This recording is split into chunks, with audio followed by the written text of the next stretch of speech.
स्वागत है। हमारे साथ में बातचीत करने के लिए हमारे खास मेहमान साबिर अली जी, जो कि आम आदमी पार्टी के नेता है, प्रमुख समाज सेवक हैं।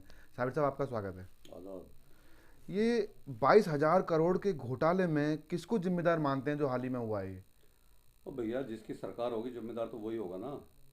और मैं ये जानना चाहता हूँ, जो 22,000 करोड़ कोई छोटा अमाउंट नहीं है। ये किसका पैसा है? भोली भाली जनता का।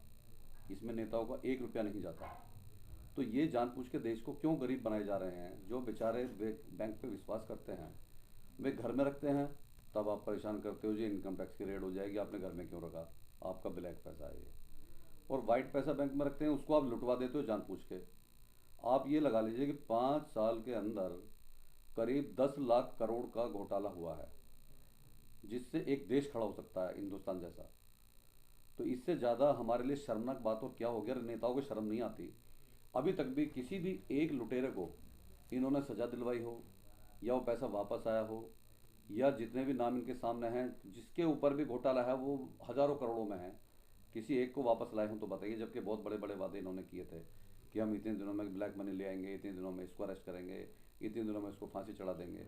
वो तो एक अच्छी बात यह है कि जितने भी नामी घोटाले हैं, ये इनमें कोई भी घोटाला किसी मुस्लिम ने नहीं किया है। वरना ये सब कुछ भुला करके देश का फोकस सिर्फ एक ही तरफ ला देते कि मुसलमान लुटे रहे हैं, देश को लूट लिया। ये इनकी बदकिस्मती है कि मुसलमानों ने लूट नहीं की। लेकिन इनको शर्म आनी चाहिए कि जितने बड़े बड़े वादे करते हैं मन से, और इनके नेता बड़बोले बोल बोलते हैं, लोगों के खिलाफ बोलते हैं, आपत्तिजनक बयान देते हैं। क्या इनको ये शर्म नहीं आती कि भोली भाली जनता में हिंदू और मुसलमान दोनों ही हैं जिनके पैसों को लुटवा रहे हैं? क्या इतना बड़ा घोटाला बिना किसी सेटिंग के हो सकता है? क्या इतना बड़ा घोटाला किसी बैंक के बड़े कर्मचारी और बिना नेताओं के हो सकता है, बिना मिनिस्टर के हो सकता है? सवाल ही पैदा नहीं होता। आप एक बाइक फाइनेंस कराते हो, एक इंस्टॉलमेंट ड्यू होते ही आपको वो लोग पागल कर देते हैं, सुसाइड करने पे मजबूर कर देते हैं। इतने आपके पास फ़ोन कॉल्स आते हैं, और गुंडे लगाते हैं उनके धमकी देने के लिए। यहाँ तक कि गुंडे आपकी बाइक को भी उठा ले जाते हैं। तो एक बाइक की इंस्टॉलमेंट की इतनी वैल्यू है कि उसके घर तक गुंडे पहुँच जाएंगे। और 22,000 करोड़ के घोटाले को ये लोग बड़ा आराम से गमन करके बैठे हैं। इनको इस बात की कोई चिंता नहीं है कि देश हमारा कहाँ जा रहा है। एक तो देश को पहले ही लूट लिया, और कम से कम जो बचा था उसकी लूटने की शुरुआत ही हो चली है। भाई माल्या हो गया, जितने भी आज तक लोगों ने ये बहुत कई कई हज़ार करोड़ के घोटाले किए हैं, किसी एक को इन्होंने अभी एक पैसा किसी से लिया हो तो हमें बताएं आप। तो मैं तो ये समझता हूँ कि सीधे सीधे मौजूदा सरकार ही उसकी जिम्मेदार होती है, और इसके लिए सीधे सीधे बीजेपी को जिम्मेदार ठहराता हूँ, चाहे इसके लिए मुझे कोई भी सजा दें।